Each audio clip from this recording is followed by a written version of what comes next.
لبيك اللهم لبيك لبيك لا شريك لك لبيك. بسم الله الرحمن الرحيم. الحمد لله وحده والصلاة والسلام على من لا نبي بعده. أما بعد. شريك لك لبيك اللهم لبيك. السلام عليكم ورحمة الله وبركاته. የተለያዩ ጉዳዮችን እንዳስስበት ፕሮግራማችን ነው። በዛሬው ፕሮግራማችን ሐጅና ዑምራን በተመለከተ አላህ ያገራልንን ያክል ለማየት እንሞክራለን። ሐጅ እንደሚታወቀው ከእስልምና ማዕዘናት መሃል አንዱ ነው። አላህ ሱብሓነሁ ወተዓላ አቅም ያላቸው የሰው ልጆች ላይ ሐጅን ግዴታ ያደርገዋል። ወሊላሂ ዐለ ናሲ ሐጁል በይቲ መን ኢስተጣዐ ኢለይሂ ሰቢላ። አላህ ሱብሓነሁ ወተዓላ ሰዎች ላይ ግዴታ አድርጎባቸዋል ወደዛ መድረስ መጓዝ ለቻለ ሰው ብሏል። ነቢ ሰለላሁ ዐለይሂ ወሰለም ሐዲታቸው ላይ አዩሃ ናስ ኢነላህ ፈረደ ዐለይኩሙል ሐጀ ፈሑጁ፣ እናንተ የሰው ልጆች ሆይ አላህ እናንተ ላይ ሐጅን ግዴታ አድርጓልና ሐጅ አድርጉ በማለት የመሰናበቻ ሐጃቸው ኹጥባ ላይ አስተላልፈዋል። ሐጅና ዑምራ በህይወት አንድ ጊዜ ብቻ ዋጅብና ግዴታ ነው። ሐጅና ዑምራ በህይወት አንድ ጊዜ ብቻ ዋጅብ ነው፣ ግዴታ ነው። ከዛ በተረፈ ያለው ሱና ነው፣ አጅር ማስገኛ ነው፣ ወንጀል ማበሻ ነው። ረሱል ሰለላሁ ዐለይሂ ወሰለም ሐዲታቸው ላይ አልሐጁ መራህ ፈመን ዛደ ፈሁወ ተጠውዕ፣ ሐጅ ግዴታ የሚሆነው አንድ ጊዜ ነው። ከአንድ በላይ ማድረግ በበጎ ፈቃደኝነት የሚደረግ ተጨማሪ ዒባዳ ነው ብሏል። ሌላ ሰሐቢም ነቢ ሰለላሁ ዐለይሂ ወሰለም ስለ ሐጅ ሲያወሩ በየአመቱ ነው ወይስ ብሎ ሲጠይቃቸው ነቢ ሰለላሁ ዐለይሂ ወሰለም አንዴ ነው። በየአመቱ ብል አላህ በየአመቱ ያደርግባችሁ ነበር፣ እኔ አንድ ነገር እስካልነገርኳችሁ ድረስ ዝም በሉ በማለት ነቢ ሰለላሁ ዐለይሂ ወሰለም መልስ ሰጥተዋል። ዑምራ ዋጅብ ለመሆኑ ማስረጃ ጅብሪል ዐለይሂ ሰላም ነቢዩን ሰለላሁ ዐለይሂ ወሰለም በጠየቃቸው ጊዜ በሰጡት መልስ ውስጥ እናገኘዋለን። ያኒ ሐዲስ ላይ ማለት ነው። አልኢስላም አን ተሽሀደ አን ላ ኢላሀ ኢለላህ ወአነ ሙሐመደን ረሱሉላህ ወቱቂሙ አሰላተ ወቱእቲየ ዘካተ ወተሑጀል በይተ ወተዕተሚረ ወተግተሲለ ሚነል ጀናባ። በዚህ ሐዲስ መሰረት ሰፋ ያለ ሐዲስ ነው፣ ቡኻሪ ሙስሊም ላይ ካለው በተጨማሪ ማለት ነው። እስላም ምንድነው ብሎ ሲጠይቃቸው ጅብሪል ነብዩን ሰለላሁ ዐለይሂ ወሰለም ከሰጡት መልስ አንዱ ዑምራን ጠቅሰዋል። እስላም ማለት በአላህ ሱብሓነሁ ወተዓላ የአላህን ብቸኝነት ማመን ነው። እንደዚሁ ሶላትን መስገድ ነው፣ ዘካን መስጠት ነው። ሐጅ ማድረግና ዑምራ ማድረግ ነው በማለት ነብዩ ሰለላሁ ዐለይሂ ወሰለም መልስ ሰጥተውታል። ይሄ ኢብኑ ኹዘይማ ኢማም ዳረቁጥኒ የዘገቡት ሐዲስ ነው። ሐጅና ዑምራ ዋጅብ መሆኑን ከተስማማን ሐጅና ዑምራ መች ነው የሚደረገው? ሐጅና ዑምራ መች ነው የሚደረገው? ያኒ ሐጅ የሚደረገው በሐጅ ወር ነው። ዑምራ የሚደረገው በየትኛውም ወር በየትኛውም ጊዜ ማድረግ ይቻላል። ላኪን ግለሰቡን በተመለከተ መች ነው ማድረግ ያለበት? ዑለሞች እንደሚሉት አቅም እንዳገኘ ቶሎ ብሎ ፈጥኖ ሐጅም ይሁን ዑምራ ማድረግ አለበት፣ ሁኔታዎች እንደተመቻቹ። ዛሬ ነገ እየተባለ መዘግየት የለበትም።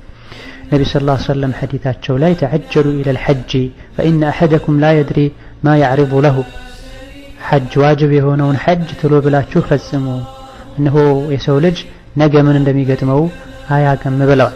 ዑመር ብን ኸጣብ ረዲየላሁ ዐንሁ ለቀድ ሀመምቱ አን አብዐተ ሪጃለን ኢላ ሃዚሂ አልአምሳር ፈየንظሩ ኩለ መን ካነ ለሁ ጅደቱን ወለም የሑጀ ሊየድሪቡ ዐለይሂም አልጅዝያ ማ ሁም ቢሙስሊሚን። ከዙሪያችን ያሉ አካባቢ ላይ ጎረቤት ላይ ያሉ ሰዎችን ሄደው የሚያዩዋቸው ሰዎችን ልኬ ከነሱ ውስጥ አቅም ያለው ሰው ሐጅ የማያደርጉ ከሆነ አቅም እያላቸው እነሱ ላይ ግብርን ወይም ደግሞ ጅዝያን እንዲከፍሉ ማስገደድ አሰብኩኝ። እነሱ ሙስሊሞች አይደሉም ይላል። ያኒ ሙስሊም በሚለው ስያሜ ውስጥ ቢኖሩም ሙስሊሞች ነን ቢሉም ሐጅ ማድረግ እየቻሉ ሐጅ ባለማድረጋቸውና ሐጅን በመዘንጋታቸው ዑመር ረዲየላሁ ዐንሁ ከነሱ ጅዝያ ወይም ግብርን ሊቀበሉ ግዴታ ሊያደርጉባቸው አሰቡ። ሙስሊሞች አይደሉም አሉ። ይህ ዋጅቡ ሐጅና ዑምራ ሲሆን ቶሎ አቅም እንደተገኘ ቶሎ መደረግ አለበት። ከዛ በኋላ ከአንድ በላይ ያለውን ዑምራ በተደጋጋሚ በተለያየ ጊዜ ማድረግ ሱና ነው። ሐጅም ይሁን ዑምራ ደጋግሞ ማድረግ አቅም ከተገኘ ደጋግሞ ማድረግ ሱና ነው። ቡኻሪና ሙስሊም ውስጥ ባለው ሐዲስ العمرة إلى العمرة كفارة لما بينهما والحج المبرور ليس له جزاء إلا الجنة. عمران كتاتلو ማድረግ በመሐከል የተሰራውን ወንጀል ያበሳል። ትክክለኛ ሐጅ የሱ ጀዛው ጀነት ነው በማለት ነብዩ ሰለላሁ ዐለይሂ ወሰለም ሐዲስ ላይ ተናግረዋል። ይህ ሐጅና ዑምራን በተመለከተ ሐጅ ዋጅብ መሆኑ ዑምራ ዋጅብ መሆኑ እንደዚሁ ሐጅና ዑምራን አከታትሎ ማድረግ ልዩ አጅር እንዳለው ወንጀል እንደሚያበስ እንደዚሁ ሐጅና ዑምራ ለማድረግ አቅም ያለው ሰው የተመቸው ሰው ፈጥኖ ማድረግ እንዳለበት አይተናል። ሐጅም ይሁን ዑምራ ሸርጦች አሉት። ሐጅም ይሁን ዑምራ መስፈርቶች አሉት። እነዚህ መስፈርቶችን በምናይበት ጊዜ ሐጅ ዋጅብ የሚሆነው ቀጥሎ ምን ጠቅሳቸው ሸርጦች ከተሟሉ ነው። አንደኛው ሙስሊም ከሆነ ነው። ሙስሊም ያልሆነ ሰው ሐጅ ቢያደርግ አላህ ሐጁን አይቀበለውም። ሐጅ እስልምናን ትቶ ሐጅ አደርጋለሁ ቢል መንገዱን ስተዋል እንላለን። ሁለተኛው አቅል ነው። የአእምሮ ጤነኛ መሆን። የአእምሮ በሽተኛ ላይ ሐጅ ግዴታ አይሆንበትም። በትክክል ማድረግም አይችልም። ሐጅ ላይ የሚከለከሉ ነገሮችን መከልከል ስለማይችል ማለት ነው። ሶስተኛው ለአካለ መጠን መድረስም። ለአካለ መጠን መድረስ ሐጅ ግዴታ እንዲሆን መሟላት ካለባቸው መስፈርቶች አንዱ ነው። ላኪን ህፃን ልጅ ቢያደርግ ለአካለ መጠን ያልደረሰ ህፃን ልጅ ቢያደርግ ኢንሻአላህ ሐጁ ትክክል ይሆናል። ላኪን ካደገ በኋላ መድገም ግዴታ ይሆንበታል። ዋጅቡን ሐጅ አይተካለትም። ያስደረጉት ወላጆቹ አጅር ያገኛሉ። ሶስተኛው ከማለል ሁርያ ይሉታል። ከባርነት ነፃ የወጣ ነፃ የሆነ መሆን አለበት። ባሪያ ላይ ሐጅ ግዴታ አይደለም። ባሪያ ራሱም ገንዘቡም የአለቃው ነው። ያለ አለቃው ፍቃድ ምንም ነገር ማድረግ አይችልምና። አምስተኛው እስቲጣዓ ነው። ቁርአን ላይ من استطاع إليه سبيلا እንዳለው አላህ Subhanahu Wa Ta'ala አቅም ማግኘት የሚለው እህት ይከፈላል። የገንዘብ አቅም መኖር እንደዚሁ የአካል ብቃት መኖር። ገንዘብ ካሌለው ጤነኛውን ቢሆን አይወጅብበትም።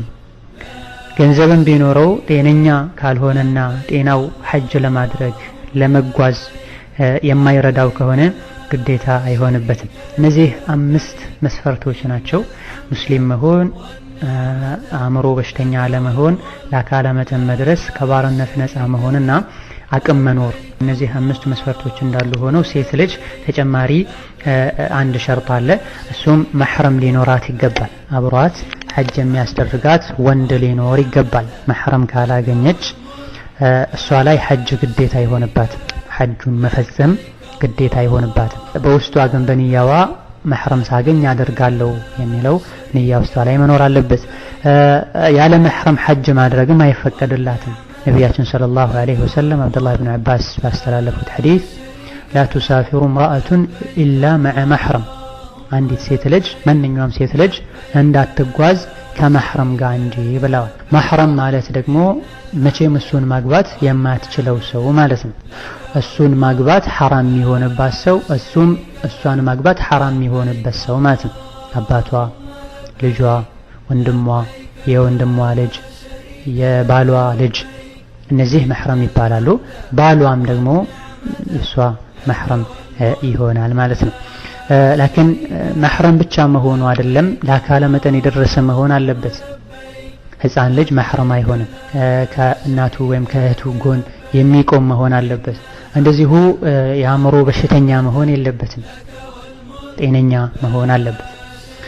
እነዚህ መስፈርቶችን ያሟላ መህረም ከሌላት በስተቀር ለሐጅ መሄድ ሴት ልጅ አትችልም። ለዑምራ መሄድም አትችልም። ለሌሎችም ጉዞዎች መጓዝ አትችልም። ያለ መህረም መጓዝ ሐራም ነው፣ ክልክል ነው። በአላህና በመጨረሻው ቀን የምታምን ሴት ረሱል ሰለላሁ ዐለይሂ ወሰለም ያለ መህረም እንዳትጓዝ ብለዋል። በአላህና በመጨረሻው ቀን የምታምን ሴት ያለ መህረም እንዳትጓዝ ብለዋል። ዘመኑ መንገዱ ቀላል ነው። በፕሌን ነው የሚሄደው። ከዚህ ሰዎች ይልኳታል፣ ከዛ ሌላ ሰው ይቀበላታል። ይሄ ሁሉ የረሱሉን ሰለላሁ ዐለይሂ ወሰለም ሐዲስ ለማጣመም የሚደረግ ሙከራ ነው። ነዓም አንዳንድ ዑለማዎች ለሐጅ ከሆነ ትችላለች፣ እንደዚሁ ከሷሊህ ከጥሩ ሴቶች ከሆነ ትችላለች ብለዋል። ላኪን ራጂሑ ሴት ልጅ ያለ መህረም ለዑምራም ይሁን ለሐጅም ይሁን መሄድ አትችልም ነው። ረሱል ሰለላሁ ዐለይሂ ወሰለም ዘንድ አንዱ ሰሐቢ መጥቶ እኔ ለጂሃድ ተመዝግቤያለሁ ምስቴ ግን ለሐጅ ተነስታለች ሲላቸው ሄድ ከምስትህ ጋር ሐጅ አድርግ ብለውታል። ጂሃዱን ሁሉ እንዲተውና ለምስቱ መህረም ሆኖ እንዲሄድ አዘውታል። ሐጅን ማድረግ ያልቻለ ሰው አቅም ኖሮት ማለት ነው፣ ገንዘብ አቅም ኖሮት ማድረግ ያልቻለ ሰው ሌላ ሰው ተክቶ ሐጅ ያስደርጋል። ሴት ልጅም መቼም መህረም እንደማታገኝ ተስፋ ከቆረጠች ሐጅ ታስደርጋለች። ማድረግ የፈለገች አቅም ያላት በመህረም ምክንያት ሐጁን የተወችው እንደሆነ ኢንሻአላህ ተዓላ አላህ አጅሩን ይሰጣታል። ግን ሐጅ ማድረግ የቻለ አቅም አንሶት ያላደረገ ሰው ሌላን ሰው ተክቶ ማስደረግ ይችላል። አንዲት ሴት ረሱልን ሰለላሁ ዐለይሂ ወሰለም ኢነ አቢ አድረከትሁ ፈሪደቱላሂ ፊል ሐጅ ሸይኸን ከቢራ ላ የስተጢዑ አን የስተዊ ዐለ ራሒለቲ አፈአሑጁ ዐንሁ። አንዲት ሴት ነቢዩን ሰለላሁ ዐለይሂ ወሰለም ያ ረሱለላህ አባቴ ሐጅ ግዴታ የሆነበት እድሜው ከገፋ በኋላ ነው፣ እንደው ግመል ላይ ሁሉ መቀመጥ አይችልም፣ ጉዞ አይችልም፣ ሐጅ ላድርግለት እንዴ ብላ ጠየቀቻቸው። ረሱል ሰለላሁ ዐለይሂ ወሰለም ሁጂ ዐን አቢኪ አው ለአባትሽ ሐጅ አድርጊ ብለዋታል። ሐዲሱ ሙተፈቅ ዐለይህ ነው። እንደዚሁ ሐጅ ሳያደርግ የሞተ ሰውም ቤተሰቦቹ ለሱ ሐጅ ያደርጉለታል ወይም ሌላ ሰው ሐጅ ያስደርጉለታል። አንዲት ሴት ረሱልን ሰለላሁ ዐለይሂ ወሰለም ኢነ ኡሚ ነዘረት አን ተሑጅ ፈለም ተሑጅ ሐታ ማተት አፈአሑጁ ዐንሃ፣ እናቴ ሐጅ አደርጋለሁ ብላ ተስላ ነበረ፣ ነድር ገብታ ነበርና ይሄን ቃሏን ሳትሞላ ሞተች፣ ሐጅ ላድርግላት እንዴ ብላ ረሱልን ጠየቀቻቸው። አው ለእናትሽ ሐጅ አድርጊላት በማለት ነብዩ ሰለላሁ ዐለይሂ ወሰለም መልስ ሰጥተዋታል። ሟቹ ከገንዘቡ ሱትሶት ከሄደው ከገንዘቡ ተወስዶ ሐጅ ይደረጋል። ለሰዎች ሐጅ ለማድረግ የሚወከል ሰው ወይም አደርጋለሁ የሚል ሰው ራሱ ቀድሞ ሐጅ ያደረገ መሆን አለበት። ረሱል ሰለላሁ ዐለይሂ ወሰለም አንዱ ሐጅ ሲያደርግ ለበይከ ዐን ሹብሩማ ሲል ሰሙት። ነብዩ ሰለላሁ ዐለይሂ ወሰለም ለራስህ ሐጅ አድርገሃል እንዴ አሉት። አላደረኩም አላቸው። ከዛ ነብዩ ሰለላሁ ዐለይሂ ወሰለም ሁጅ ዐን ነፍሲከ ثم ሁጅ ዐን ሹብሩማ፣ ለራስህ ሐጅ አድርግና ከዛም ለሹብሩማ ሐጅ ታደርጋለህ ብለውታል። ግን ቀድሞ ለራሱ ሐጅ ሳያደርግ ሌላ ሰው ሐጅ ማድረግ አይቻልም። እነዚህ የሐጅ ሸርጦችና አዳቦች አህካሞች ናቸው። ሐጅ መቼ ነው የሚደረገው የሚለውን ጊዜውን በተመለከተ ቀደም እንደ ግለሰብ ሁኔታው ከተመቻቸለት ፈጥኖ ማድረግ እንዳለበት ገልጸናል። ሐጅ የሚፈጸምበትን ወቅት በተመለከተ መዋቂቱል ሐጅ ተብሎ ይሰየማል። መዋቂት ዘማንያ ወመካንያ እንሉታል። ዑምራ በየትኛውም ጊዜ ማድረግ ይቻላል። አመት ውስጥ በወራቶች በፈለጉት ወር ውስጥ ማድረግ ይቻላል። ሐጅ ግን የተገደቡ ቀናት አሉት፣ ወሮች አሉት። እነዚህም ሸዋል፣ ዙልቂዕዳና ዙልሒጃ ናቸው። በእነዚህ ወራት ውስጥ ነው ሐጅ የሚነየተው። ሐጁ የሚፈጸመው ደግሞ በዙልሒጃ ውስጥ ነው። እነዚህ መዋቂት አዘማንያ ይባላሉ። ከጊዜ አንፃር ሸዋል የመጨረሻዎቹ አካባቢ ቀናት ማለት ነው። በእነዚህ ቀናት ይነየታል። እስከ ዙልሒጃ 9ኛው ቀን ድረስ 8ኛው ቀን ድረስ ሐጅ ይነየታል። ሐጅ ተግባሩን ጀምረው ከዙልሒጃ 8 ጀምሮ ነው። ሐጅን መነየት የሚቻልበት ጊዜ ከላይ ጠቅሰናል። ሐጅና ዑምራን መነየት የሚቻልባቸው ቦታዎች አሉ። ሐጅና ዑምራ ጸሎት ውስጥ መግባት መንገልጽባቸው መነየትባቸው የሐጅና ዑምራ መነሻ ቦታዎች አሉ። የሐጅና ዑምራ መነሻ ቦታዎች አሉ። ጊዜው ከላይ ተጠቅሷል። ማንኛውም ሐጅና ዑምራን ያሰበ ሰው እነዚህ ቦታዎችን ሐጅና ዑምራ ሳይነይት ረግጦ ማለፍ አይገባውም ነው። አብዱላህ ብን አባስ ባስተላለፉት ሐዲስ ነብዩ ሰለላሁ ዐለይሂ ወሰለም ወቀተ ለአህሊ አልመዲነቲ ዘልሑለይፋ፣ ከመዲና ለሚመጡ ሰዎችና በመዲና አቅጣጫ ለሚመጡ ሰዎች ዘልሑለይፋ በመባል የሚታወቀውን ቦታ ሰይመዋል። ነብዩ ሰለላሁ ዐለይሂ ወሰለም ዘልሑለይፋ ሲደርሱ መነየት አለባቸው ማለት ነው። ዘልሑለይፋ ማለት አሁን ባለንበት ጊዜ አብያር አሊ ተብሎ ይጠራል። ከመካ 420 አካባቢ ኪሎ ሜትር ርቀት ላይ ያለ ቦታ ነው። ይህ ለመዲናና በመዲና አካባቢ ለሚመጡ ሰዎች በዛ ለሚያልፉ ሰዎች ሲሆን ወሊ አህሊ ሻሚ አልጁህፋ፣ ከሻም አካባቢ ለሚመጡ ከሶሪያ ከፍልስጤም ለሚመጡ ከዛ አቅጣጫና ከዛ አካባቢ ለሚመጡ ሰዎች አልጁህፋን ሰይመዋል ነብዩ ሰለላሁ ዐለይሂ ወሰለም። ጁህፋ ብሎ ማለት አሁን ባለንበት ጊዜ ራቢግ በመባል ይታወቃል ወይም ራቢግ አካባቢ ነው። ከመካ 186 ኪሎ ሜትር ርቆ የሚገኝ ነው። ወሊ አህሊ ነጅድ ቀርን አልመናዚል ከሳውዲ ዋና ከተማ ከሪያድና ከዛ አካባቢ ለሚመጡ ሰዎች ቀርን አልመናዚል በመባል የሚታወቅን ቦታ ወስነዋል ነብዩ ሰለላሁ ዐለይሂ ወሰለም። አሁን ባለንበት ጊዜ አሰይል አልከቢር ይባላል። ከመካ 78 ኪሎ ሜትር ርቆ የሚገኝ ነው። ከየመንና ከዛ አካባቢ ለሚመጡ ሰዎች የለምለም በመባል የሚታወቅን ቦታ ወስነዋል ነብዩ ሰለላሁ ዐለይሂ ወሰለም። ከመካ 120 ኪሎ ሜትር ርቆ የሚገኝ ነው። ከዛ ነብዩ ሰለላሁ ዐለይሂ ወሰለም እነዚህ ቦታዎች ከዛ ለሚነሱና በዛ አቅጣጫ ለሚመጡ ሰዎች ነው በማለት ነብዩ ሰለላሁ ዐለይሂ ወሰለም ተናግረዋል። መካ የሚኖር ሰው ከዛው ካለበት ኢህራም ያደርጋል። ሐጅና ዑምራን ለማድረግ የወሰነ ሰው በመጀመሪያ ደረጃ ተውበት ማድረግ፣ ከወንጀሎቹ መታቀብ፣ ያጠፋቸው ጥፋቶች ካሉ መነደም፣ መጸጸት፣ ሰውን ካስቀየመም ይቅርታ መጠየቅና በሙሉ ልቡ ወደ አላህ መመለስ ይወጅብበታል። ይሄ ሁሌም ግዴታ የሚሆን ሲሆን ሐጅን ሲነሳ ግን በበለጠ መልኩ ይሄን ማድረግ ይጠበቅበታል። እንደዚሁ በሁለተኛ ደረጃ ሐጅና ዑምራ የሚያደርግበት ገንዘብ ሐላልና ንጹህ ሊሆን ይገባል። አላህ ሱብሓነሁ ወተዓላ ንጹህና ያማረ ነው፣ ንጹህና ያማረን ነገር እንጂ አይቀበልም ብለዋል ነብያችን ሰለላሁ ዐለይሂ ወሰለም።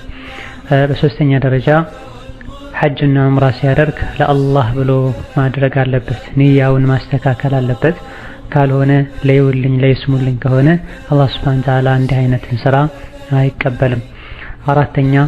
በአራተኛ ደረጃ ጥሩ ጓደኛን ፈልጎ ከጥሩ ሰው ጋር ለሐጅ መሄድ አለበት።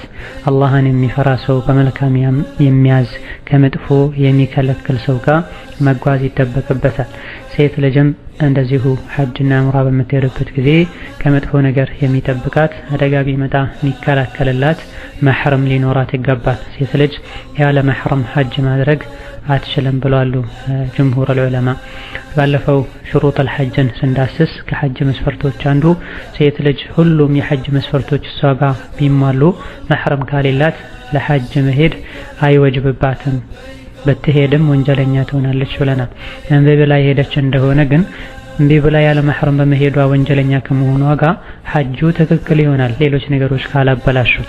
የሴት ልጅ መሕረም ማለት ደግሞ አባቷ፣ ወንድሟ፣ ልጇ፣ አጎቶቿ እንደሆኑ ገልጸናል። እሷን መቼም ማግባት የማይችሉ ሰዎች ማለት ነው። እሷን ማግባት ሐራም የሆነባቸው ሰዎች የእሷ መሕረም ይሆናሉ። በጊዜነት ግን እሷን ማግባት ሐራም የሆኑባቸው ሰዎች በጊዜነት እሷን ማግባት ሐራም የሆነባቸው ሰዎች ለእሷ መሕረም ሊሆኑ በፍጹም አይችሉም። የእህቷ ባል ለእሷ መሕረም ሊሆን አይችልም። እንደዚሁ ያክስቷ ባል ለእሷ መሕረም ሊሆን አይችልም። ከዚህ ውጪ አንዳንድ ሰራተኞች ከአሰሪዎቻቸው ጋር ሐጅና ዑምራ ካረጉ አሰሪ መሕረም የሚሆናቸው ይመስላቸዋል። ሌሎቹ ከሴቶች ተሰብስበው በጀማ ከሄዱ ሴቶች መሕረም የሚሆናቸው ይመስላሉ። ሁለቱም ስህተት ነው። ባይሆን ዋጅብ የሆነውን ሐጅ ለማድረግ ሴት ልጅ ሷሊህ ከሆኑ አላህን ከሚፈሩ ሴቶች ጋር ብትሄድ ችግር የለውም የሚሉ ጥቂት ዑለሞች አሉ። ላኪን ከማስረጃ አንፃር ይሄም ቢሆን ضعيف አስተያየት ነው። ነብያችን ሰለላሁ ዐለይሂ ወሰለም ለሐጅ ከሆነ ከሷሊህ ሴቶች ጋር ትሄዳላሉ። ባለፈው ደርስ ላይ እንደጠቀስነው አንዱ ለጂሃድ የተመዘገበ ሰው መስቴ ለሐጅ ተነስታለች፣ እኔ ደግሞ ለጂሃድ ተመዝግቤያለሁ ሲላቸው ሂድ ከምስቴ ጋር ሐጅ አድርገን ያሉት። ከሷሊህ ሴቶች ጋር ከሆነ ችግር የለውም አላሉትም። ይህን እንኳ ያሉት ዑለሞች ዋጅብ የሆነውን ሐጅ ነው፣ አንዴ ግዴታ የሆነውን ሐጅ ነው። ላኪን ሴቶች በዚህ ጊዜ ይህን አንዳንድ ዑለሞች የሚሰጡትን አስተያየት በመያዝ ለዑምራ ሁሉ በየዓመቱ ደጋግመው ሲሄዱ ይታያል። ይሄ ስህተት ነው። አምስተኛው ከቤተሰብ ሲለያዩ ቤተሰብን ሲሰናበቱ ለሐጅ የሚሆን ለዑምራ አላህን እንዲፈሩ መምከር መሰናበቻ ንዛዜያችንን መሰናበቻ ላይ ዲናችሁ ጠንካራ ሁኑ፣ አላህን ፍሩ፣ ከሐራም ራቁ ብሎ መምከር ተገቢ ይሆናል። እንደዚሁ ሰፈር ሲሄዱ ቤተሰብን ሲለዩ ሸኝን በሚለዩበት ጊዜ የሚባል ዝክር አለ። አስተውዲዑላህ ዲነክ ወአማነተክ ወኸዋቲመ አዕማሊክ ተብሎ ዱዓ ይደረጋል። ሙሳፊሩ ተጓዡ ማለት ነው። ስድስተኛው ስለ ሐጅና ዑምራ ቀድሞ ማወቅ የሐጅና ዑምራን ህግጋትን መማር መረዳት ተገቢ ነው። ምንም ሳያውቁ እንዲሁ ተነስቶ ብቻ ሄዶ ከመካ ዙሪያ ተሽከርክሮ መምጣቱ ተገቢ አይደለም። አህካሞችን ማወቅ ህግጋቱን ማወቅ ይኖርብናል። ልክ ጉዞው ሲጀመር ዚክር ማብዛት፣ ዱዓ ማብዛት፣ እስትግፋር ማብዛት፣ ጉዞውን በዒባዳ ማሳለፍ፣ በተለያዩ የዚክር አይነቶች ማሳለፍ ተገቢ ይሆናል። በዚህ መልኩ ጉዞ ከተጀመረ ሚቃት ላይ ሲደረስ ኢህራም የሚደረግበት ቦታ ላይ ሲደረስ ገላን መታጠብ ሱና ነው። ቤት ውስጥ ታጥበው ከወጡ ሽታ ካሌለ ባይታጠቡ ምንም ማለት አይደለም። ላኪን ረጅም ጉዞን አቋርጠው ከመጡ ሽታ ካለ ሰዎችን አዛ ሊያደርግ ስለሚችል መታጠብ ተገቢ ነው። ካልሆነ ግን ገላን ለመታጠብ ግዴታ የሚያደርግ ነገር ካሌለ መታጠቡ ዋጅብ አይደለም። ሌላው ሚቃት ላይ ሲደርሱ ኖርማል ሌላ ጊዜ የሚለበሱ ልብሶችን ማውለቅና ለኢህራም የተዘጋጀ ልብስ ማድረግ ግዴታ ነው። ይህ ወንዶችን በተመለከተ ነው። ሴቶች ሌላ ጊዜ የሚለብሱትን ልብስ መልበስ ይችላሉ። እንደዚሁ ሽፍን ጫማን ማድረግ ለወንዶች አይቻልም። ነጠላ ጫማ፣ ክፍት ጫማ ያደርጋሉ። እዛሁ ገላቸውን ታጥበው ልብሳቸውን ከቀየሩ በኋላ ሰውነትን ሽቶ መቀባት ሱና ነው። ሽቶ ግን ልብስን መንካት የለበትም። የኢህራሙን ልብስ መንካት የለበትም። ይሄም ወንዶችን ነው የሚመለከተው። ሴት ልጅ ሽቶ መቀባት አትችልም። ነብዩ ሰለላሁ ዐለይሂ ወሰለም ከልክለዋል። ከቤት ውጪ ሽቶ መቀባትን ለሴት ልጅ ነብዩ ሰለላሁ ዐለይሂ ወሰለም ከልክለዋል። እንደዚሁ እዛው ቦታ ላይ ጥፍሮችን፣ ሰውነት ላይ ያሉ ፀጉሮችን ማንሳት ይመረጣል። ኢህራም ላይ ከገቡ በኋላ ሐጅን ሳይጨርሱ ፀጉርን፣ ጥፍርን መቁረጥ ስለማይቻል ምናልባት ረዝሞ የሚያስቸግር ከሆነ ቀደም ብሎ መቁረጡ ይመረጣል። ሴት ልጅን በተመለከተ የፈለገችውን መልበስ ትችላለች ብለናል። ሴት ልጅ የፈለገችውን ትለብሳለች ብለናል። ሁለት ነገሮች ሲቀሩ፣ አንደኛው ኒቃብ አትለብስም፣ ፊቷን በኒቃብ አሸፈንም። ሁለተኛው ጓንት ማድረግ ትከለከላለች። ጓንት ማድረግ ትከለከላለች። ኒቃብ አትለብስም ማለት ፊቷንና እጇን ትገልጣለች ማለት አይደለም። ፊትን መሸፈን ዋጅብ ነው፣ ግዴታ ነው። አላህ ሂጃብ አድርጎ ብለዋል። ነብዩ ሂጃብ አድርጎ ብለዋል። ሂጃብ ማለት ከባዕድ ወንድ ራስን መሸፈን ማለት ነው። ራስን መሸፈን መጋረድ ከተባለ ደግሞ ፈተና እንዳይመጣ ነውና ዋናው የሚፈትነው ፈተና የሚያመጣው ፊት ከመሆኑ አንፃር ፊት መሸፈን አለበት። ሐጅና ዑምራ ላይ ያለች ሴት ኒቃብ አታደርግም ብሏል ነብዩ ሰለላሁ ዐለይሂ ወሰለም።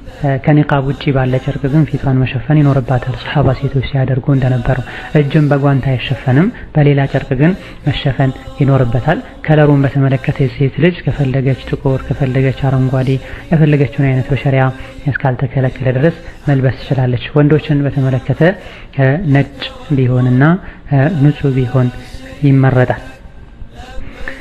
በዚህ መልኩ ከተዘጋጁ በኋላ ወቅቱ የሶላት ወቅት ከሆነ ሶላት ተሰግዶ ኢህራም ይደረጋል። የሶላት ወቅት ካልሆነ የተወሰኑ ዑለሞች ሁለት ረካ ሰግዶ መነየት ሱና ነው ይላሉ። ላኪን እንደ ማስረጃ እንደ ደሊል ለኢህራም ራሱን የቻለ የሱና ሶላት የለውም። እጅግ በጣም ብዙሃን የሚያደርጉት ነገር ከመሆኑም ጋር እንደ ማስረጃ ግን ሷሂህ የሆነ ማስረጃ የለውም። ኢብኑ ተይሚያ፣ ኢብኑ ዑተይሚን እንደሚሉት ነቢያችን ሰለላሁ ዐለይሂ ወሰለም ፈርድ ሰላትን ሰግደው ሐርመዋል። አጋጣሚ ሆኖ የፈርድ ሰላት ወቅት ላይ ከደረሰ ሰግዶ መሐረሙ ጥሩ ይሆናል። ለፈርድ ሰላት የተወሰኑ ጊዜዎች ሲቀሩትም ከሆነ አዘግይቶ ሰግዶ መሐረሙ ይሻላል። ወይም ደግሞ የዱሃ ሰላት ወቅት ከሆነም እንደዚሁ፣ የሌሊት ሰላት ወቅት ከሆነም እንደዚሁ። በተረፈ ግን ለኢህራም ብቻ ብሎ ረካቴን መስገድ የለም መስረጃ የለውም ብሏል ኢብኑ ተይሚያ፣ ሌሎችም ዑለማዎች ማለት ነው። ከታጠበ አይቀር ውዱእ ካደረገ አይቀር ሱነተል ውዱእ መስገድ ይችላል ወይ? አዎ ሱነተል ውዱእን ሰግዶ መሐረም ይችላል። ላኪን ሌላ ጊዜ ሱነተል ውዱእን በቋሚነት የሚሰግድ ከሆነ ነው ይላል። ላኪን ለኢህራም ብቻ ብሎ ሁለት ረካ መስገድ ደሊል የለውም ነው። ብዙ ሰዎች ያደርጉት የለም ወይ? ብዙ ሰዎች ማድረጉ ደሊል ሊሆን አይችልም። አንዳንድ ፉቃሃዎችም ብለውታል በመሰረቱ፣ ላኪን ማስረጃ የለውም። በዚህ መልኩ ከተዘጋጁ በኋላ የሶላት ወቅት ከሆነ ረካተይን ሶላትን ይሰግዳሉ። ካልሆነና የሱና ወቅትም ከሆነ የዱሃ ወቅት፣ የሌሊት የዊትር ወቅት ከሆነ ከሶላት በኋላ ቢነይቱ ቢያርሙ ጥሩ ነው። የሚታረመው በምን መልኩ ነው ከተባለ ቀጥሎ ያሉ ሶስት አይነት ኢህራሞች አሉ። ሶስት አይነት ንሱኮች አሉ። ተመቱዕ፣ ቂራንና ኢፍራድ ናቸው። ከሶስቱ አንዱን ከወሰነ በኋላ ከሶላቱ በኋላ ራሱን ያዘጋጃል። ዝግጁ መሆኑን ንያ ውስጥ መግባቱን ኢባዳ ውስጥ መግባቱን ያረጋግጣል። ከዛ በኋላ መጥቶ በግመል የሚጓዝ ከሆነ ግመሉ ላይ ሲወጣ፣ በመኪና ከሆነ መኪናው ወንበሩ ላይ ሲቀመጥ፣ አውሮፕላንም ከሆነ ውስጥ ተዘጋጅቶ ከወጣ በኋላ ልክ እዛ ላይ ሲያርፍ ለበይክ አላሁመ ዑምረተን ዑምራ ከሆነ ለበይክ አላሁመ ሐጀን ወዑምራ ይሄን ለበይክ አላሁመ ዑምረተን ብለው ያቀዱትን ነገር በግልጽ መናገሩ ወንበር ላይ ከተቀመጡ በኋላ ፈረስ ላይ ከወጡ በኋላ የሚጓዙበት ነገር ላይ ሲያርፉ መሆኑ ሱና ነው ይላሉ። ሐጅን በተመለከተ 3 አይነት አፈታተሞች አሉት። ቀደም ጠቅሰናቸዋል በስም ደረጃ። ተመቱዕ፣ ቂራንና ኢፍራድ ይባላል። ከሶስቱ አንዱን ማድረግ ይቻላል በሐጅ ወራት ውስጥ ማለት ነው። አንደኛው ተመቱዕ ነው። ተመቱዕ ብሎ ማለት በሐጅ ወር ውስጥ ሚቃት ሲደርሱ ዑምራን ነይቶ ሚቃት ሲደርሱ ዑምራን ነይተው ሐጅና ዑምራን አንድ ላይ ነይተው ከዛ በኋላ መካ እንደደረሱ ዑምራን እንደጨረሱ ደግሞ ልብስ ቀይሮ የፈለጉትን በኢህራም ምክንያት የተከለከሉ ነገሮች ሁሉ ተፈቅዶለት እንደፈለገ ይቆያል። ከዛ 8ኛው ቀን ላይ ወደ ሚና በመሄድ ሁጃጆች የሚያደርጉትን ነገር ያደርጋል። ሙተመትዕ የተባለበት ምክንያት በአንድ ጉዞ ሐጅና ዑምራን ስላደረገና ዑምራው እንዳጠናቀቀ እስከ ሐጅ ባለው ጊዜ በዑምራ ምክንያት በኢህራም ምክንያት የተከለከሉ ነገሮችን ማድረግ ስለተፈቀደለት ነው። ይሄን አይነቱ ንያ የነየተ ሰው ይሄን አይነቱን ኢህራም ያደረገ ሰው ለበይክ አላሁመ ዑምረተን ኢላ ሐጅ ለበይክ አላሁመ ዑምረተን ሙተመትዐን ቢሃ ኢላ ሐጅ ብሎ ይነይታል። የ8ኛው ቀን ላይ ደግሞ ከመካ ወደ ሚና ሲሄድ ለበይከ ሐጀን ብሎ ካለበት ልብሱን ቀይሮ ታጥቦ ወደ ሚና ይጓዛል ማለት ነው። ይህ የተሻለው ነው ይላሉ ብዙ ዑለሞች። የተሻለው ይህ ነው ይላሉ ሀዲይ ይዞ ላልሄደ ሰው ማለት ነው። ይህን ያደረገ ሰው በዚህ መልኩ ዑምራ ያደረገ ሰው ሀዲይ ይጠበቅበታል። ሀዲይ ብሎ ማለት በሐጅ ምክንያት የሚታረድ የቤት እንስሳ ማለት ነው። የቤት እንስሳ ማለት ግመል፣ ከፍትና በግ ናቸው። ስለዚህ አንድ በግ ያርዳል። ይሄም ካላገኘ አንድ በግ ማረድ ካልቻለ ወይም ደግሞ በግ የሚያርድበትን ገንዘብ ካላገኘ 10 ቀን መጾም ይጠበቅበታል። 3ቱን ከሐጅ ከመጠናቀቁ በፊት ከፈለገ ከዒድ ቀን በፊት ከፈለገም ከዒድ ቀን በኋላ አያሙ ተሽሪቅን መጾም ይችላል። አያሙ ተሽሪቅ መጾም የሚቻለው በዚህ መልኩ ሀዲይ ለወጀበበት ሰው ነው። ሀዲይ ወጅቦበት አንድ በግ ማረድ ወይም ደግሞ ግመል ማረድ ወጅቦበት ማረድ ሳይችል ቀርቶ በዛ ፋንታ 10 ቀን መጾም የተገደደ ሰው ከዒድ ቀን በፊት ባሉ ቀናት ጾሙ 3ቱን ቀን ካልጨረሰ ከዒድ በኋላ ያሉ ተከታታይ 3 ቀኖችን መጾም ይፈቀድለታል። ለእንዲህ አይነት ሰው ካልሆነ በስተቀር ሀዲይ ላሌለበት ሰው ካልሆነ በስተቀር አያሙ ተሽሪቅን መጾም ነብዩ ሰለላሁ ዐለይሂ ወሰለም ከልክለዋል። 3ቱን በሐጅ ቀናት ጾሞ የተቀረው 7ቱን ደግሞ ሲመለስ ብለዋል። ሲመለስ ማለት ምን ማለት ነው በሚለው ዑለሞች የተወሰኑት ወደ ሀገሩ ሲመለስ ማለት ነው። ሌሎቹ ደግሞ ወደ ሀገሩ ሲመለስ የሚል ሐዲስ የለም። ቁርአኑ ወሰብዐተን ኢዛ ረጃዕቱም የሚለውን ሙፈስሮች ወደ ሀገራችሁ ብለው ፈሰሩት እንጂ ሐጅን ስታጠናቅቁ ማለት ነው ብሏል። ስለዚህ ከፈለገ እዛው መካ ላይ ሆኖ ከሐጅ በኋላ 7ቱን እዛው መካ መጾም ይችላል። ከፈለገ ወደ ሀገሩ ሲመለስ መጾም ይችላል። ሁለተኛው የሐጅ አይነት ቂራን ነው። ቂራን ብሎ ማለት ሐጅና ዑምራን አንድ ላይ አቆራኝቶ ማድረግ ማለት ነው። ይሄም ሚቃት ላይ ሲደረስ ሐጅና ዑምራን አንድ ላይ መነየት ማለት ነው። ለበይከ ዑምረተን ወሐጃ ብሎ ሁለቱም አንድ ላይ ይነየታል። ከዛ በኋላ ሐጅና ዑምራው በአንድ ተግባር ሁለቱንም በአንድ ተግባር ያጠናቁታል። ለሐጁም ለዑምራውም አንድ ሰዓይ ነው የሚያደርገው፣ አንድ ጠዋፍ ነው የሚያደርገው። ሁሉንም በአንድ ያጠናቅቃል ማለት ነው።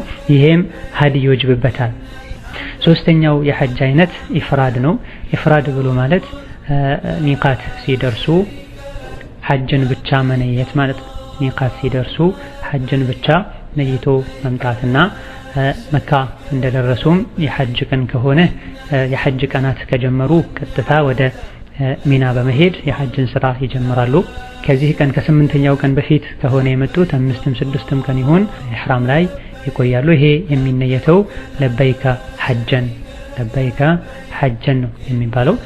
ኢፍራድም የሐረመ ሰው እነሆ አንድ ጠዋፍ አንድ ሰዓይ ነው የሚያደርገው። እነዚህ ሶስቱ ተመቱዕ፣ ቂራንና ኢፍራድ ይባላሉ። የቱን የሚበልጠው በሚለውን በተመለከተ በዑለሞች መሀል ኺላፍ አለበት። የተወሰኑት ቂራን ብለዋሉ፣ የተወሰኑት ተመቱዕ ብለዋሉ።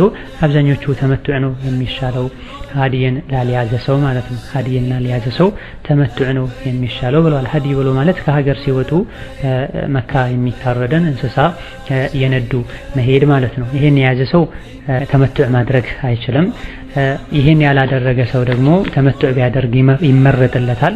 ነብዩ ሰለላሁ ዐለይሂ ወሰለም ሰሃቦችን ተመቱዕ እንዲያደርጉ ነው ያዘዟቸው ማለት ነው። ተመቱዕ ከላይ እንደተገለጸው ሚቃት ሲደርሱ ሐጅና ዑምራን አንድ ላይ ነይቶ መሄድ።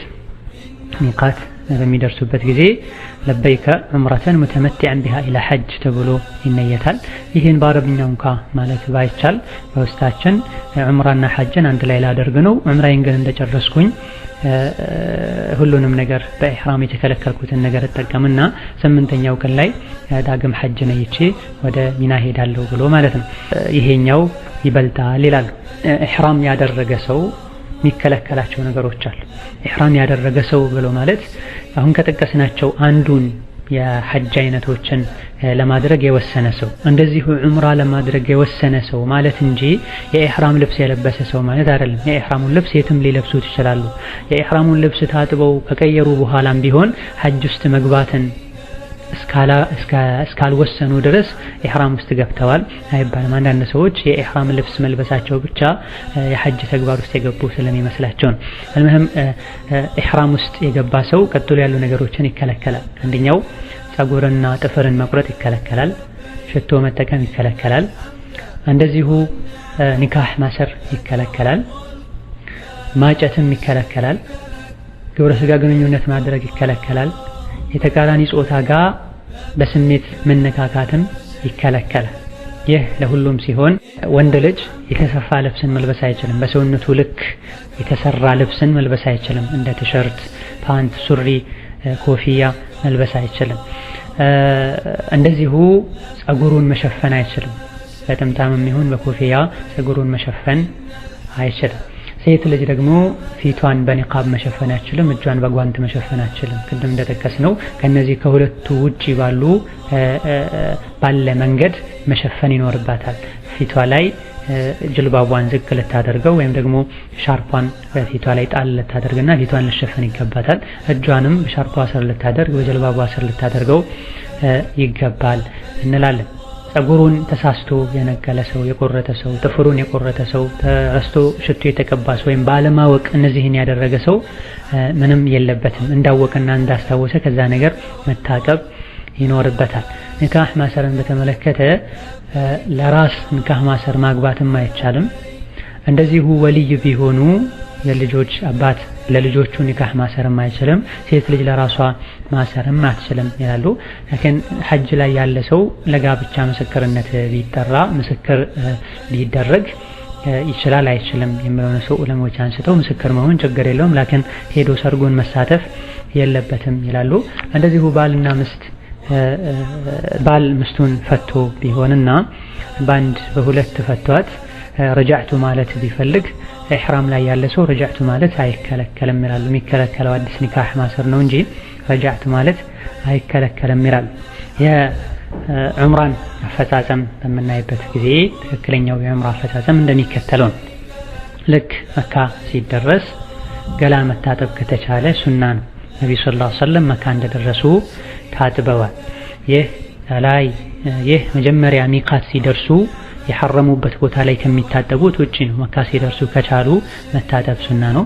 ከዛ በኋላ መስጂድ አልሐራም ሲደርሱ በፈለጉት በር በኩል ይገባል። ቀለል ባለው በር በኩል ይገባል። መስጂዱ ሲገባ እንደተኛው መስጂድ ቀኝ እግርን በማስቀደም መስጂድ ውስጥ ሲገባ የሚባለው ዱዓ ይባላል። ቢስሚላህ ወሰላቱ ወሰላሙ ዐላ ረሱሊላህ አላሁመ ፍተህ ሊ አብዋበ ረሕመቲከ ይባላል። ሌሎችም ዱዓዎች አሉ። ይሄን ዱዓ እንጠቀማለን። መስጂድ አልሐራም ሲገባ ራሱን የቻለ የሚባል ዝክር የለውም። መስጂድ ውስጥ ገብቶ ፊት ለፊት ካዕባን በምናይበት ጊዜ ተልቢያውን እናቆማለን። ለበይክ አላሁመ ለበይክ ማለቱን እናቆማለን። ሚቃት ስንደርስ ሸርጡን አሟልተን ኢሕራም ውስጥ ከገባንበት ጊዜ ጀምሮ ተልቢያ ይባላል። ተልቢያውን እያለን ዚክር እየተባለ ወደ መካ ተደርሶ መስጂድ ሐሙስ ተገብቶ ካዕባው ሲታይ ተልቢያ ይቆማል። ከዛ በኋላ ወደ ሐጀር አልአስወድ በመሄድ ይሳማል፣ ይነካል ከተቻለ። ይህን ማድረግ ካልተቻለ በሩቁኑ ፊታችን ወደሱ በማዞር ቀኝ እጃችን አንስተን ሰላም እንላለን፣ በኢሻራ በምልክት ማለት ነው። ከተቻለ ሄዶ መንካትና መሳሙን፣ ካልተቻለ በሩቁ ቆሞ ወደሱ በመዞር አንድ እጁን ቀኝ እጁን ብቻ ወደሱ በማንሳት ቢስሚላህ አላሁ አክበር ብለን ጉዞ ከዛ ጋር ይጀመራል ማለት ነው። እዚህ ጋር ከተቻለ ነው ሄዶ መሳሙም መንካቱ። ካልተቻለ ግን ሰዎችን አዛ ማድረግ መጋፋት ተገቢ አይደለም። በተለይ ሴቶች ከወንድ ጋር መጋፋት አይቻልም፣ አይፈቀድላቸውም። ሐጀር አልአስወድ መንካቱ ሱና ነው። ሱናን ለማድረግ ሐራም የሆነን ከአጅነቢ ሴት ጋር መላፋትን መጋፋትን መዳፈር የለብሽም ሙስሊሟ እህቴ። እንደዚሁ ሰላም በሩቅ ሰላም በሚሉበት ጊዜ ሰዎች ሁለት እጃቸውን አንስተው ሰላም ብለው እጃቸውን ይስሙታል። ይህ ተገቢ አይደለም። ከተቻለ ፊታችን ወደዛ እናዞራለን። ዛህማው ጋጋታው ሰዎችን የማያስቸግር ከሆነ ፊታችን አዞራን አንድ ቀኝ እጃችን ብቻ በማንሳት ቢስሚላህ አላሁ አክበር ብለን እናልፋለን እንጂ እጅ አይሳምም። የሚሳመው እዛ ቦታ ላይ ከተቻለ ራሱን ሄዶ መሳምና እንደዚሁ በእጅ መንካቱ ነው። ከዛ ጉዞ ይጀመራል። ከሐጀር አልአስወድ ጋር ተጀምሮ ጠዋፍ ይጀምራል። ፊታችን ካዕባው በስተግራችን ሆኖ ማለት ነው። ጠዋፍ ይጀመራል። 7 ጊዜ ጠዋፍ እናደርጋለን። የመጀመሪያ 3ቱ ላይ ጠዋፍ አልቁዱም የመጀመሪያዎቹ 3ቱ ዙር ላይ ፈጠን ብሎ መራመድ ሱና ነው። ይህ ለወንዶች ነው። መራመዱን በተመለከተ መሮጥ አይደለም። የሚሮጡ ሰዎችን እናያለን። ፈጠን ብለው በኃይል መራመድ ነው። በጣም እግር መራራቅም የለበትም። እርምጃን አቀራርበው እየተራመዱ እየፈጠኑ መሄድ ነው ረምል የሚባለው። ይህ ለወንዶች እንጂ ለሴቶች አይቻልም። ሕክማው ምክንያቱ ምንድነው ከተባለ ነቢያችን ሰለላሁ ዐለይሂ ወሰለም ዑምረቱል ቀዳ ላይ ከሂጅራ 7ኛው ዓመት ላይ መካ ዑምራ ሲያደርጉ ሙሽሪኮች እነዚህ የመዲና ወባ ያበሰበሳቸው ብለው እስቲ ኑ ቁጭ ብለን እናያቸው መዞሩላው እንኳ አይችሉም ሲሉ ረሱላችን ሰለላሁ ዐለይሂ ወሰለም ሰሃቦች እንዲሮጡና አቅማቸውን ቁዋቸውን ኃይላቸውን እንዲያሳዩአቸው ብለው ነው። ታዲያ ሙስሊሞች ዛሬ የበላይ ከሆኑ መካ ላይ ያሉት ሁሉ ሙስሊሞች ከሆኑ ስለምን ሮጣል ከተባለ ነብዩ ሰለላሁ ዐለይሂ ወሰለም ከዛ በኋላ ሐጀተል ወዳ ላይ ማጽድቀውታል። እስከ መጨረሻው ይቀጥላል። ከዛ በኋላ ያሉ አራቱን ግን ፈጥኖ ሳይሆን ቀስ ብለው እየተራመዱ ይደረጋል፣ በእርጋታ ማለት ነው። መጀመሪያ ላይ መፍጠን ያልቻለ ሰው በኋላ የመጨረሻውን 3 መፍጠን አለበት አንልም። መጀመሪያ 3ቱ ብቻ ነው የሚፈጠኑት። ካልተቻለ በኋላ ቀባ አይወጣም። ይህ የሚፈጠነው ሰዎችን አዛ ካላደረጉ ዛህማ ውስጥ ካልተገባ ነው። ጠዋፍ በሚያደርጉበት ጊዜ ወንዶች የለበሱትን ፎጣቸውን መሃሉን ብብታቸው ስር በማድረግ የቀኝ ትከሻቸው እንዲገለጥ ማድረግ ይኖርባቸዋል። ይህ ግን ጠዋፍ ሲያደርጉ ብቻ ነው። ጠዋፍ በሚደረግበት ጊዜ የሚባል ራሱን የቻለ ዚክር የለም። ረበና አቲና ፊ ዱንያ ሐሰነ ወፊል አኺረቲ ሐሰነ ከሚለው በስተቀር ረበና አቲና ፊ ዱንያ ሐሰነ ወፊል አኺረቲ ሐሰነ ወቂና አዛበን ናር የምንለው ሩክነል የማኒ ጋር ስንደርስ ሐጀር አልአስወድ ጋር ከመድረስ በፊት ያለው ኮርነር ጋር ሲደረስ ረበና አቲና ፊ ዱንያ ሐሰነ ይባላል። እስከ ሐጀር አልአስወድ ጋር እስኪደረስ ድረስ ማለት ነው። ረበና አቲና ፊ ዱንያ ሐሰነ ወፊል አኺረቲ ሐሰነ ወቂና አዛበን ናር ነው የሚባለው። ወአድኺልነል ጀነተ መዐል አብራር ያ አዚዙ ያ ገፋር የምለው ከዚህ ዱዓ ጋር አያይዞ ማለት አይቻልም። ነቢዩ ሰለላሁ ዐለይሂ ወሰለም በዚህ መልኩ አላሉም። ቁርአንም ላይ በዚህ መልኩ አልተባለም። አንዳንዴ ግን ዱዓውን ሲያደርግ የአላህን መልካም ስሞችን ተወሱል ለማድረግ ጨምሮ ቢል ችግር የለውም። እዚህ ቦታ ላይ ረበና አቲና ፊ ዱንያ ሐሰና ለምንድን ነው የሚባለው ከተባለ ነቢዩ ሰለላሁ ዐለይሂ ወሰለም ብዙ ጊዜ ዱዓቸውን ረበና አቲና ፊ ዱንያ ሐሰና እያሉ ነበረ። ከዱዓቸው በኋላ ዱዓ የሚዘጉት በዚህ ዱዓ ነው። ጠዋፉንም ደግሞ ዞረን መተንዛጋ ስንደርስ አንደኛውን ዙር ሁለተኛውን ዙር ስናበቃ ይሄን ዱዓ ማለቱ የተመረጠበት ምክንያት ይህ ነው ይላሉ። ከዚህ ውጪ ግን ጠዋፍ ላይ በሉት ተብሎ የተነገረን ዚክርም ይሁን ዱዓ የለም። እንደዚሁ ዚክሩና ዱዓው በሚባልበት ጊዜ ድምጽ ዝቅ ተደርጎ ነው መባል ያለበት። መጮህና ማስተጋባት ተገቢ አይደለም። እንደዚሁ የዚክር የጠዋፍ ዚክር የጠዋፍ ዱዓ ብለው መጽሐፍን የሚያዘጋጁ ሰዎች አሉ። ሰዎችም ይሄን ይዘው ያነበቡ ሰው ላይ ሲወጡ ሰውን አዛ ሲያደርጉ ይታያል። ስህተት ነው። የምንችለውን ዱዓ ነው የምናደርገው፣ የምንችለውን ዚክር ነው የምንለው፣ የምንችለውን ቁርአን ነው የምንቀራው። ሁሉም ይቻላል። ከሩክነል የማን እስከ ሐጀር አልአስወድ ባለው ረበና አቲና ፊድ ዱንያን ብቻ እንደጋገማለን ማለት ነው። ሩክነል የማኒ ጋር ሲደረስ ከተቻለ ሩክነል የማኒ በእጅ ይነካል። ካልተቻለ ግን እጅ አንስቶም ሰላም አይባልም። እሱ በእጅ ተነክቶም አይሳም። ራሱ ብቻ አጠገቡ መድረስ ሰውን አዛ ሳያደርጉ እዛ መድረስ ከተቻለ በእጅ ይነካል። ካልሆነ ግን በሩቅ እጅ አንስቶ እሱን ሰላም አይባልም። በዚህ መልኩ 7 ጠዋፍ አድርጎ ከተጨረሰ ፎጣን አስተካክሎ በመልበስ ያኒ ተከሻን በመሸፈን ማለት ነው ወደ መቃም ኢብራሂም ይኬድና 2 ረካ ሶላት ይሰገዳል። መቃም ኢብራሂም አጠገብ ከሱ ኋላ ሆኖ መስገድ ከተቻለ ጥሩ ነው። ካልሆነ ማንኛውም ቦታ ላይ ይሰገዳል። መቃም ኢብራሂም ላይ ሰዎች ሲተሻሹ ሲስሙት ይታያል። እዛ ላይ ምንም የሚደረግ ነገር የለም። ጠዋፍ ላይ ከተሳሳቱ ስንት ነው ያረኩት ብለው ለይተው ማወቅ ካቃተ እርግጠኛ የሆኑበት ይደረጋል። 4ኛ ላይ ሆኖ 3 ነው 4 ነው ብሎ ከተጠራጠሩ እርግጠኛ የሆኑት 3 መሆኑ ነው 3 ነው ብለን 4ኛ እንደግማለን። 5ኛ ነኝ 4ኛ ብለን ከተጠራጠረን 4ኛው ላይ እርግጠኛ ነን፣ 5ኛው ጥርጣሬ ያለበት 5ቱን ትተን 4 ነው እንላለን። ጠዋፍ ያደረጉ በሆነ ምክንያት ጠዋፉን ለማቆም ቢገደዱ ሶላት ካም ቢባል ሶላት ጀናዛ ይሰገድ ቢባል ካቆሙበት መቀጠል ይቻላል።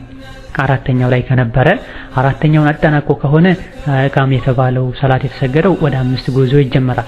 ላኪን 3ኛው መሃል ላይ ቢደርስበት 3 እንዳደረገ ይቆጠራል። ሶላቱ እንዳበቃ ቢቻል ወደ ኋላ ተመልሶ 3ኛውን እንዳድስ ቢያደርገው ይሻላል ይላሉ።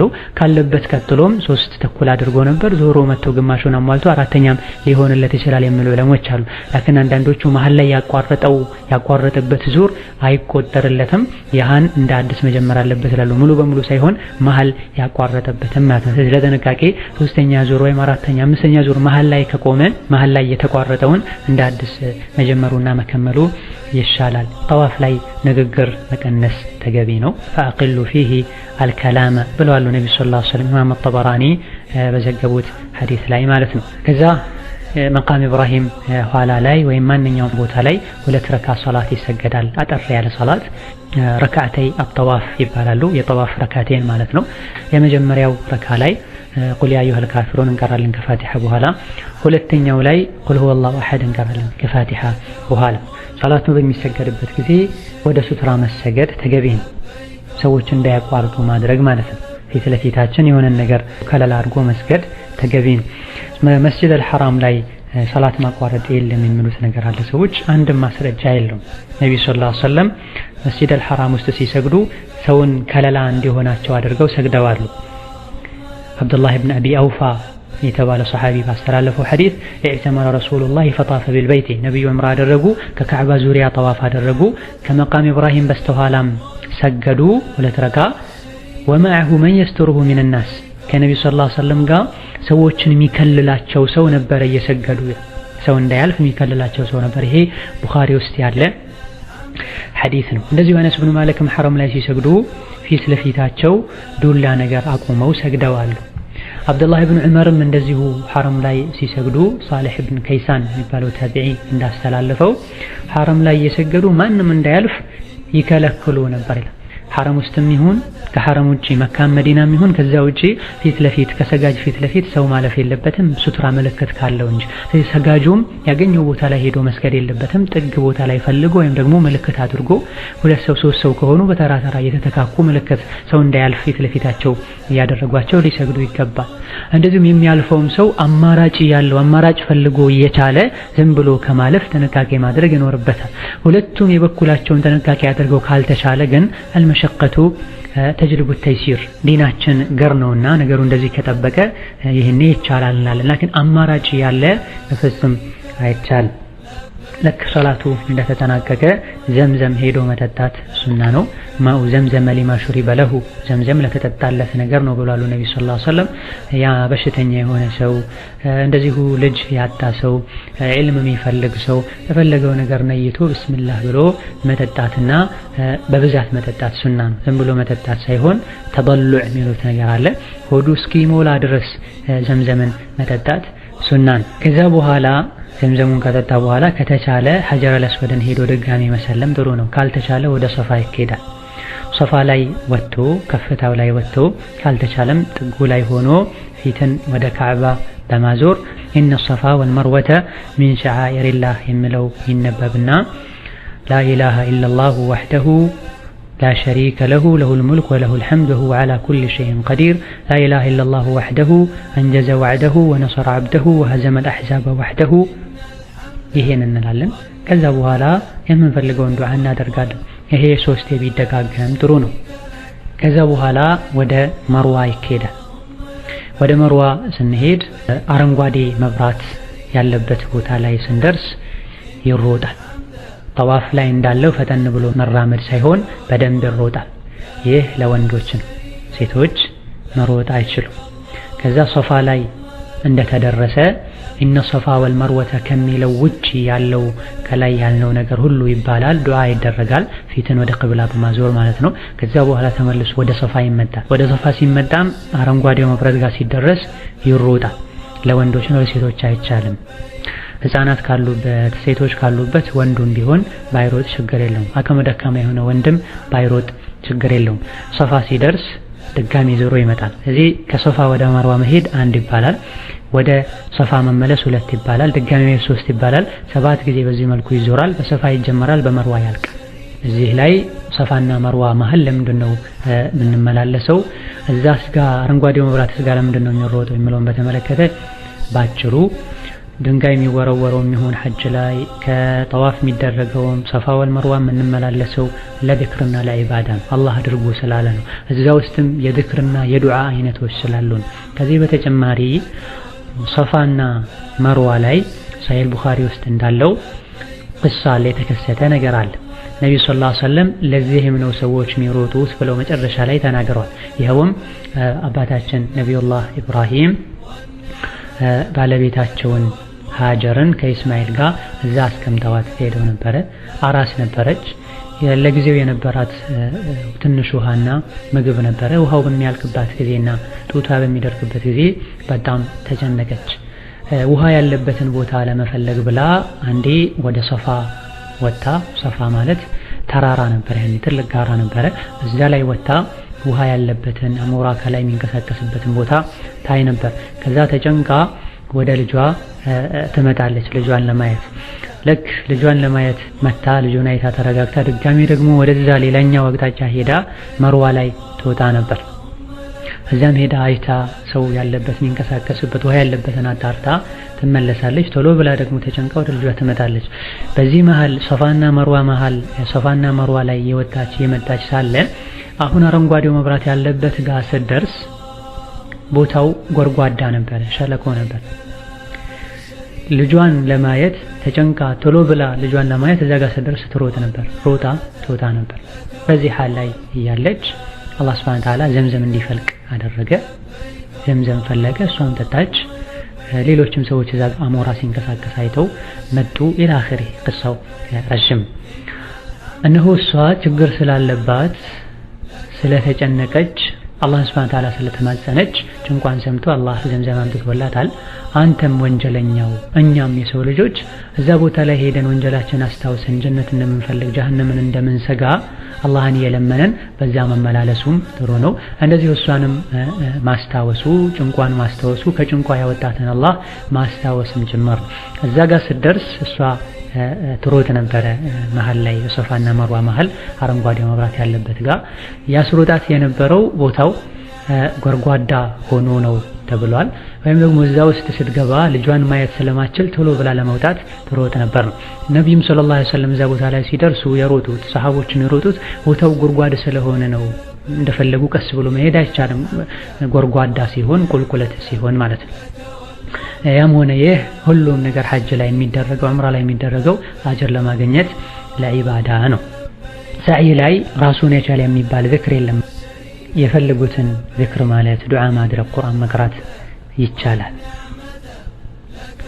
ላኪን አብዱላህ ብን መስዑድ አብዱላህ ኢብኑ አባስ ረቢ ግፊር ወርሐም ኢነከ አንተል አዐዙል አክረም ይሉ ነበረ ተብሏል። ይሄንም ሌሎችንም ዱዓዎችን ማለት ይቻላል። ሰዓይ ሲያደርጉ ውዱእ ቢኖር ጥሩ ነው። ውዱእ ቢጠፋበት አንድ ሰው ችግር የለውም። እንደዚሁ ጠዋፍ በሚደረግበትም ጊዜም ብዙ ዑለሞች ውዱእ መኖር አለበት ዋጅብ ነው ቢሉም ሰሒሁ ውዱእ ባይኖርም ችግር የለውም። ጠዋፍ ላይ ሐዲሱ ضعيف ነው። ሰዓይን በተመለከተ ሐይድ ላይ ያለች ሴት ሰዓይ ማድረግ ትችላለች። ሰፋ ወልመርዋ መመላለስ ትችላለች። ጠዋፍ ግን ማድረግ ትችላለች አትችልም? ሰፊ ኺላፍ አለበት በዑለሞች መሃል። በሌላ ጊዜ የምንመለከተው ይሆናል። በዚህ መልኩ ሰዓዩ ካለቀ ፀጉር መላጨት ወይም ፀጉር ማሳጠር ነው ቀጣዩ ተግባር። ወንዶች ፀጉራቸውን ቢላጩ ይመረጣል። ካልተላጩ ማሳጠሩ ግዴታ ይሆናል። ማሳጠሩን በተመለከተ ከላይ ጫፍ ጫፉን በግራ በቀኝ በፊትና ከኋላ ሳይሆን ሙሉ በሙሉ ወጥ በሆነ መልኩ ማስቆረጥ ግዴታ ይሆናል። ሴት ልጅን በተመለከተ ፀጉሯን ሙሉ በሙሉ ሰብስበው ከጫፉ 2 ሴንቲሜትር የሚያክል ነገር ቆርጣ ማስወገድ ይኖርባታል። መላጨት ግን አይቻልም። በዚህ መልኩም ዑምራ ይጠናቀቃል። ይህ ከሐጅ ጋር የተያዘው ዑምራ ይሁን ተመቱዕ ያደረገ ሰው ማለት ነው። ሌላኛውም ዑምራ ቢሆን በዚህ መልኩ ዑምራ ያልቃል። ከዛ በኋላ ተመቱዕ የነየተ ሰው በዚህ መልኩ ዑምራውን ካጠናቀቀ በኢሕራም ምክንያት የተከለከሉ ነገሮችን ሁሉ ማድረግ ይፈቀድለታል። የፈለገውን ልብስ መልበስ ይችላል። ሽቶ መቃባት ይችላል። ከዛ በኋላ በዚህ መልኩ ዑምራ ተመቱዕ አድርጎ ዑምራውን የጨረሰውም ሰው ይሁን ቂራን ያደረገውም ሰው ይሁን ኢፍራድ ያደረገው ሰው 8ኛው ቀን ላይ የዙል ሒጃ 8ኛው ቀን ላይ ካሉበት ቦታ በመነየት ወደ ሚና ይጓዛሉ። ሚና እንደደረሱም ዙህርና አስርን ቀስር አድርገው ይሰግዳሉ። ዙህርንም በወቅቱ አስርንም በወቅቱ 2 ረካ ተደርጎ ይሰገዳል። ከዛ እዛው ተብሎ ከዙህር በኋላ ጀምሮ ማለት ነው እስከ ማግስቱ ሱብሒ ድረስ እዛው ይቆያል። ዝክር የተባለ ቁርአን የተቀራ ማለት ነው። ከዛ ሱብሒ ሰላት እንደተሰገደ ወደ አረፋ ተራራ ይኬዳል። አረፋ እንደተደረሰ ዙህርና አስርን 2 ረካ በማድረግ 2 ረካ በማድረግ በማሳጠር ዙህር ወቅት ላይ 2 ሰላቶች ዙህርና አስር አንድ ላይ ይሰገዳል። ከዛ በኋላ ፀሐይ እስክትጠልቅ ድረስ ዱዓ፣ ዒባዳ፣ ዝክር፣ እስትግፋር ይደረጋል። ይህ ቀን እጅግ በጣም የተከበረ ቀን ነው። ብዙ ሰዎችን አላህ ከጀሃነም ነፃ የሚያወጣበት ከእሳት ነፃ የሚያወጣበት ቀን፣ ኢብሊስ የሚናደድበትና የሚበሳጭበት ቀን በመሆኑም ይህን ቀን በእስትግፋር፣ በዱዓ፣ በተበሩዕ፣ በማልቀስ አላህን ኸይር በመለመን ልናሳልፈው ይገባል። መሀል ላይ ከደከመ ቁጭ ብሎ እረፍት ቢያደርግ ሐላል የሆነ ንግግር ለተወሰነ ሰዓት ቢናገር ችግር የለው። ላከን እዛው ቁጭ ብለው ሞባይላቸውን የሚጎረጉሩ አልፎ ሁሉ ሐራም የሚናገሩ የሚቀልዱ የትም እንዳሉ ነገር ማለት ነው። ቤታቸው ውስጥ ደግሞ መስሪያ ቤት እንደተቀመጡ ሆነው ሰዓቱ የሚያቃጥሉ ሰዎችን እናያለን። በል ከዚህ ሁሉ አልፎ ተርፎ ስጋራ የሚያጨው ሰዎችን እናያለን። ነሰላህ ሰላም ወልዓፊያ። ይሄ ከአላህ ረሕመት የመነፈግ ምልክት ሊሆን ይችላልና እጅግ በጣም ትልቅ እድል ከመሆኑ አንፃር በአግባቡ ልንጠቀምበት ይገባል። ከዛ በኋላ ፀሐይ መጥለቋ እርግጠኛ ሲሆን ወደ ሙዝደሊፋ ጉዞ ይጀመራል። ወደ ሙዝደሊፋ በእርጋታ ጉዞ ይጀመራል። ሙዝደሊፋ ሲደረስ መግሪብና ኢሻ አንድ ላይ ይሰገዳል። ኢሻ 2 ረካ ተደርጎ መግሪብ እንዳለው 3 ረካ ተደርጎ ማለት ነው። ከዛ በኋላ ሙዝደሊፋ ይታደራል። አቅመ ደካማ የሆኑ እንደዚሁ ሴቶች ያሉባቸው እድሜያቸው የገፉ ሰዎች ከእኩለ ሌሊት በኋላ ሙዝደሊፋን ለቀው ወደ ሚና መሄድ ጠጠር መወርወር ይችላሉ። አቅመ ደካማ ያልሆኑ ዑድር ያሌላቸው ሰዎች እዛው ያድሩና ሱብሒ ሰላት እዛው ሰግደው እስኪነጋጋ ድረስ እዛው ቁጭ ብለው ዚክር ዒባዳ ያደርጋሉ። ከዛ በኋላ ሊነጋጋ ሲል ወደ ሚና ጉዞ ይጀምራሉ። በዛ ዕለት የሚወረወረው አንድ ጠጠር ብቻ ነው። ጀምረተል አቀባ በሚባል የሚታወቀው 7 ጠጠሮችን በመያዝ ወደ ጀምረተል አቀባ ይኬዳል። ከዛ ጀምረተል አቀባን ይወረወራል። ከእያንዳንዱ ጠጠር ጋር አላሁ አክበር እየተባለ እጅን ከፍ በማድረግ ብብት ሁሉ እስኪታይ ድረስ ይላሉ። እጅን ከፍ አድርጎ አላሁ አክበር እያሉ እርግጠኛ መሆን የግድ ይላል። ጉድጓድ ውስጥ መውደቅ አለመውደቁ መረጋገጥ ያስፈልገዋል። ጠጠሩም መካከለኛ መሆን አለበት። ስንወረውር አላሁ አክበር እያለን ነው የምንወረውረው። ዝክር ነው የምናደርገው፣ ዒባዳ ነው። እዛ ውስጥ ያለው ሸይጣን ነው የምንወግረው እያሉ ጫማ የሚወረውሩ እንጨት የሚወረውሩ ሰዎች አሉ። ይሄ ስህተት ነው። ይህን ካደረጉ በኋላ ሀዲ ያለበት ሰው ሀዲዩን ያርዳል። ከዛ በኋላ ፀጉር ይላጫል። ከዛ በኋላ ወደ ሐረም በመመለስ ጠዋፍ አልኢፋዳ ወይም ጠዋፍ ዚያራ ይደረጋል። ከዛም ሰዓይ ይደረጋል። ሰዓይ ያለበት ሰው ሰፋ ወልመርዋ ማለት ነው። በዚህም መልኩ ሐጁን አጠናቋል።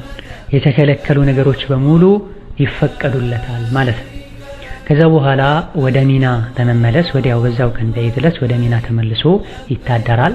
በማግስቱ 3 ጉድጓዶች ላይ ጠጠር ይወረወራል። በእያንዳንዱ ጉድጓድ 7 ድንጋይ ይወረወራል። ቅድም እንዳልነው ከእያንዳንዱ ድንጋይ ጋር ቢስሚላህ፣ ከእያንዳንዱ ድንጋይ ጋር አላሁ አክበር ይባላል።